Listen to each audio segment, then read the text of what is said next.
Good afternoon. Welcome to the New York State Public Campaign Finance Board's Commissioners Meeting. I'm Barbara Liston, Chair.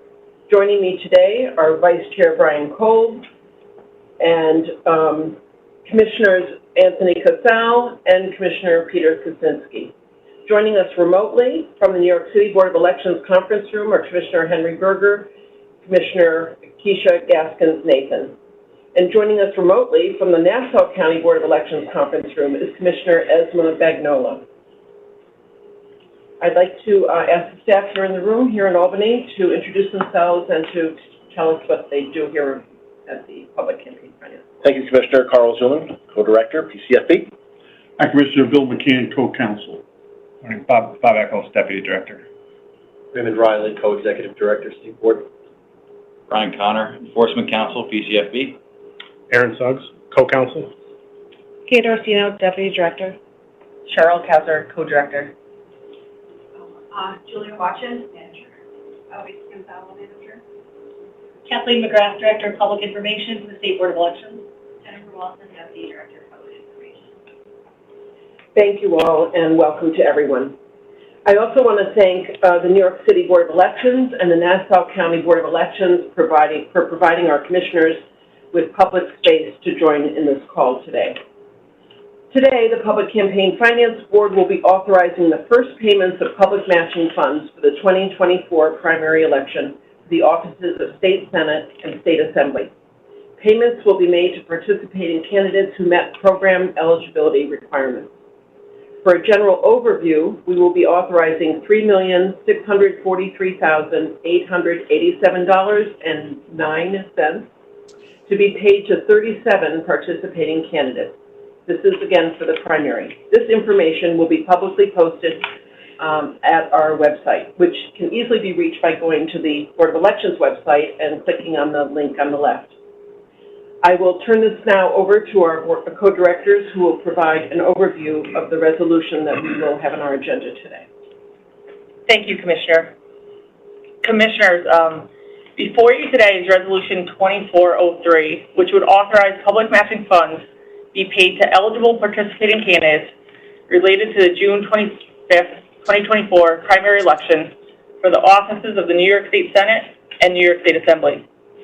A total of 37 committees totaling $3,643,887.09 is recommended to be authorized by the board. The breakdown of that number is, by office, a total of $886,236 would be paid out to 7 participating candidates for the office of State Senate. One of the payments made would be for a candidate who does not have a primary, but the opposing major party does. For the State Assembly, a total of $2,757,651.09 would be paid out to 30 participating candidates for the office of State Assembly. And I just want to take a moment to go over the background and eligibility requirements that these participating candidates and committees have met. All the committees on the Commissioner's May 7th Public Fund Report and named in the resolution have met program eligibility requirements to date as determined and verified by program staff. Eligibility requirements include that each participating candidate has submitted certification to be a participating candidate in the program by the program deadline of February 26, 2024, and are certified as a participating candidate. They are a candidate in the covered election. They are opposed by another candidate on the ballot that is not a write-in candidate. They have not made expenditures from their personal funds in an amount that exceeds 3 times the contribution limit for the office. They have met the threshold eligibility for the office sought. For the State Senate, that would be raising $12,000 in matchable contributions from 150 in-district residents. Or for those with the adjusted AMI districts, it would be an 8,000 threshold. For the State Assembly, they have raised $6,000 in matchable contributions from 75 in-district residents. Or for the AMI district, it would be $4,000 from the 75 in-district residents. They have not accepted an over-contribution. They have made all required campaign financial disclosure reports. They agreed to abide by all requirements during the post-election period, and they only have one committee open for the office sought. And they opened the new committee with the PCFB and opened a new bank account. And there's one note that there is one person receiving a payment because while they are not in a primary, there is a major opposing the party has a primary, so they are eligible for up to 50% of the limit. This time I'll turn it over to Carl. Thanks, Cheryl. Payments are calculated using a formula that's set forth in state law, 12-to-1 for the first $50, 9-to-1 for the next 100, and 8-to-1 for the next 100. Our staff is going through an auditing and verification process. All financial disclosure reports are being audited by our PCFB staff. Bank reconciliations are being conducted on each committee that is before you today.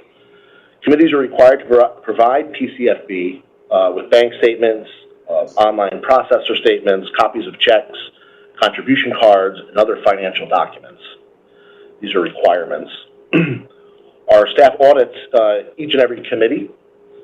Verifications of each audit have been conducted by our audit staff.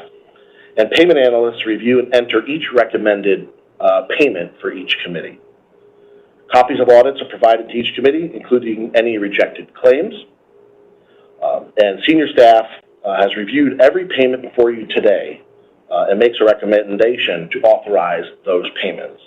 So it's been a very thorough process from our staff right on up to our senior staff here today. Great. Thank you very much, and it's good to have the overview of what's been happening and how this whole program was enacted and how we're working to implement it. And I do want to stop really and thank you. Thanks the great staff we've had, the two co-directors that have just done an enormous amount of work over almost 3 years now, and the teams that they've been, all the staff under them that have been working on this. Thanks to everyone. Thanks to all the commissioners that have done this work. So under new business, we have a resolution passed. Is there a motion to adopt this resolution 24-03? So moved. Brian moves. A second. Second. Second from Esma. Was that Esma? A second. Commissioner All in favor of this resolution? Aye. Aye. Aye. Aye. Aye. Any opposed? The motion passes. The resolution has been adopted with a vote of 6-0. Yes, that's our business. 7. We're back to 7. Yes. 7-1. Or 7-0. Thank you very much. Okay. The next meeting, the New York State Public Campaign Finance Board, will be May 22nd at noon. Thank you all very, very much. Need a motion? Yes, I'd like a motion to adjourn. Can we have that? I'll move that we adjourn. Peter Kaczynski, motion to adjourn, a second. Second. Brian's a second. Any opposed to us adjourning this meeting? Meeting is adjourned. Thank you. Thank you. Thanks all. Thank you.